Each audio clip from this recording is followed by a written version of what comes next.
Gaza में जो रुकेगा वह आतंकवादी, शहर को तुरंत करो खाली। इजरायली रक्षा मंत्री ने दे दी धमकी, जानेंगे क्या है मामला। तो वहीं दूसरी तरफ भारतीय सैनिकों ने कैसे इजराइल की पवित्र भूमि को तुर्की से कराया आजाद, बदल दिया था मध्य पूर्व का नक्शा। जहां एक तरफ ये सब कुछ चल रहा है तो वहीं दूसरी तरफ भारत पाकिस्तान को धमकी दी। ट्रंप का बड़ा दावा, 2 दिनों में दूसरी बार असीम मुनीर की हुई तारीफ। जियोपॉलिटिक्स में बहुत कुछ चल रहा है, जानने को मिलेगा बहुत कुछ। आइए जानते हैं इन खबरों को विस्तार से। अमेरिकी राष्ट्रपति डोनाल्ड ट्रंप ने मंगलवार को एक बार फिर अपना दावा दोहराया है कि उन्होंने भारत और पाक के बीच शुरू हुई जंग को खत्म करवाया। भारत द्वारा मध्यस्थता को दावों से सिरे से खारिज कर दिए जाने के बावजूद ट्रंप ने दावा किया कि 2 परमाणु शक्तियों वाले देश के बीच संघर्ष को खत्म करवाकर उन्होंने लाखों लोगों की जान बचाई। इस दौरान ट्रंप 2 दिनों में दूसरी बार पाकिस्तान के आर्मी चीफ जनरल असीम मुनीर की तारीफ भी करते नजर आए हैं। क्वांटिको में सेना के अफसरों को संबोधित करते हुए ट्रंप ने कहा, मैंने अपने 9 महीनों के शासन में कई युद्ध सुलझाए हैं। मैंने 7 सुलझाए हैं। पाकिस्तान और भारत दोनों ही बहुत बड़ी परमाणु शक्तियां थी, मैंने उसे भी सुलझा लिया। आगे ट्रंप ने युद्ध रोकने के लिए अपने व्यापार सौदे को धमकी के दावों को भी दोहराया। ट्रंप ने कहा, भारत और पाकिस्तान मुझसे बात कर रहे थे, वे आपस में भिड़ रहे थे। मैंने उन दोनों को फोन किया और इस मामले में मैंने व्यापार का सहारा लिया। ट्रंप ने आगे कहा कि उन्होंने 2 बड़े परमाणु राष्ट्रों से कहा कि वह उसके साथ व्यापार नहीं करेंगे। ट्रंप ने कहा, उन्होंने जवाब दिया, नहीं नहीं नहीं, आप ऐसा नहीं कर सकते।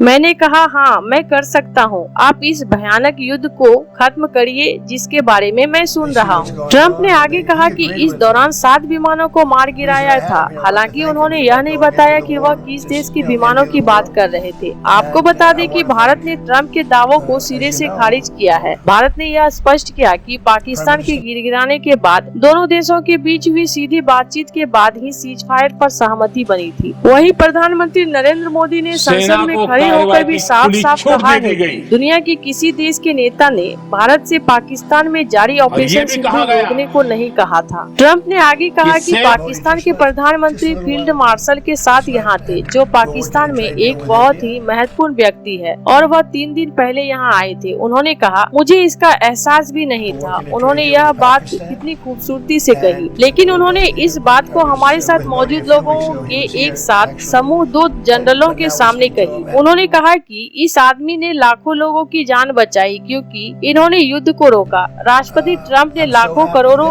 लोगों की जान बचाई। वह एक बुरा युद्ध था। ट्रंप ने कहा कि वह बहुत सम्मानित महसूस कर रहे हैं। ट्रंप ने इससे पहले गाजा पीस प्लान का बात करते हुए सोमवार को मुनीर और शहबाज शरीफ की तारीफ की थी। तो वहीं दूसरी तरफ भारत इजराइल संबंधों की आजकल खूब चर्चा होती है। ये संबंध ऐतिहासिक है। भले ही भारत ने अलग अलग कारणों से 1992 तक इजराइल के साथ औपचारिक राजनयिक संबंध स्थापित नहीं किए, लेकिन आज दोनों देश में अटूट दोस्ती है। इसका सबूत हाल ही में ऑपरेशन सिंदूर के दौरान देखने को मिला, जब अकेला इजराइल भारत के पक्ष में खुलकर खड़ा हुआ। लेकिन एक समय ऐसा भी था जब भारतीय सैनिकों ने इजराइल की पवित्र भूमि हाइफा को तुर्की के कब्जे से आजाद कराया था। भारतीय सैनिकों की इस जीत के मध्य पूर्व का नक्शा बदल दिया और आधुनिक इजराइल की स्थापना की नींव रखी। हालांकि हाइफा की आजादी में शामिल प्रथम विश्व युद्ध में भाग लेने वाले एशिया, अफ्रीका और यूरोप के तीनों महाद्वीप पर लड़ने वाले लाखों भारतीय सैनिकों को वह सम्मान नहीं मिला जिसके वे हकदार थे। लेकिन अब इजराइल ने अपनी बहादुरी और योगदान को मान्यता देने का फैसला किया है। हाइफा के मेयर ने घोषणा की है कि शहर की इतिहास की पाठ्य पुस्तकों में इस तथ्य को सही करने के लिए बदलाव किए जा रहे हैं कि 1918 में हाइफा के ओटोमन साम्राज्य के चुंगल से आजाद कराने वाले अंग्रेज नहीं बल्कि भारतीय सैनिक थे। हाइफा के मेयर योना याहाव ने कहा, मैं इसी शहर में पैदा हुआ हूँ और यहीं से स्नातक किया हूँ। हमें लगातार यही बताया जाता है कि इस शहर के अंग्रेजों ने आजाद कराया था, जब तक कि एक दिन हिस्टोरिकल सोसाइटी के किसी व्यक्ति ने मेरे दरवाजे पर दस्तक नहीं दी और कहा कि उन्होंने उन्होंने गहन शोध किया है और पाया कि अंग्रेजों ने नहीं बल्कि भारतीयों ने इस शहर को आजाद कराया था। हर साल भारतीय सेना 23 सितंबर को हाइफा दिवस के रूप में मनाती है ताकि 3 बहादुर भारतीय घुड़सवार रेजिमेंटों मसूर, हैदराबाद और जोधपुर लांसर्स की श्रद्धांजलि दी जा सके। इस भारतीय सैनिकों ने केवल भले ही तलवारों से लेस होकर घोड़े पर सवार होकर तोप और बंदूकों से लेस ओटोमन सैनिकों पर हमला किया था। इजराइल में भारतीय राजदूत जेपी सिंह और भारतीय वायुसेना के अताशे विजय पटेल भी इस समारोह में शामिल हुए। आपको बता दें कि प्रथम विश्व युद्ध के समय ओटोमन साम्राज्य चरम पर था। उनका राज एशिया, अफ्रीका और यूरोप के 3 महाद्वीपों में फैला हुआ था।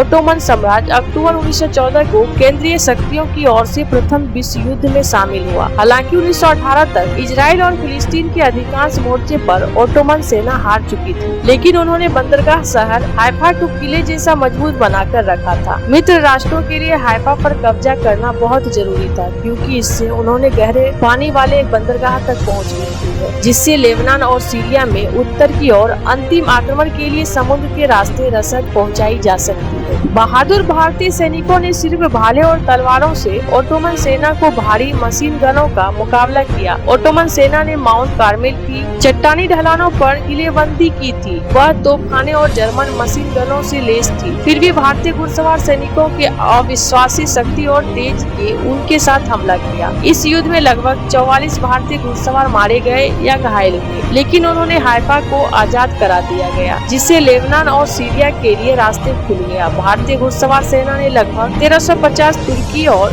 जर्मन सैनिकों को पकड़ लिया। उन्होंने ओटोमन सैनिकों से 17 फील्ड गन और 11 मशीन गनों को भी जब्त किया। जहां एक तरफ ये सब कुछ चल रहा है, तो वहीं दूसरी तरफ इजराइल के रक्षा मंत्री ने बुधवार को गाजा में बचे फिलिस्तीनियों को तुरंत शहर खाली करने का सख्त आदेश जारी किया। उन्होंने इसे फिलिस्तीनियों के लिए अंतिम मौका करार दिया और चेतावनी दी कि जो कोई भी यहाँ रुकता है उसे हमास समर्थक माना जाएगा। ऐसे लोगों को इजराइल में ताजा सैन्य अभियान की पूरी ताकत का सामना करना पड़ेगा। यह बयान इजराइल के गाजा में जारी सैन्य कार्रवाई के बीच आया, जो 7 अक्टूबर 2023 को हमास के हमले के बाद भड़के संघर्ष का हिस्सा है। आपको बता दें कि 1 अक्टूबर 2025 को ही इजरायली हमले में कम से कम 16 फिलिस्तीनी मारे गए। रक्षा मंत्री इजराइल काट्स ने सोशल मीडिया प्लेटफॉर्म एक्स पर पोस्ट करते हुए कहा कि उन गाजा वासियों के लिए आखिरी अवसर है जो दक्षिण की ओर जाना चाहते हैं और हमास के आतंकवादियों को शहर में अकेला छोड़ना चाहते हैं। उन्हें स्पष्ट किया गया कि गाजा में रहने वाले आतंकवादी या उनसे समर्थक माना जाएगा।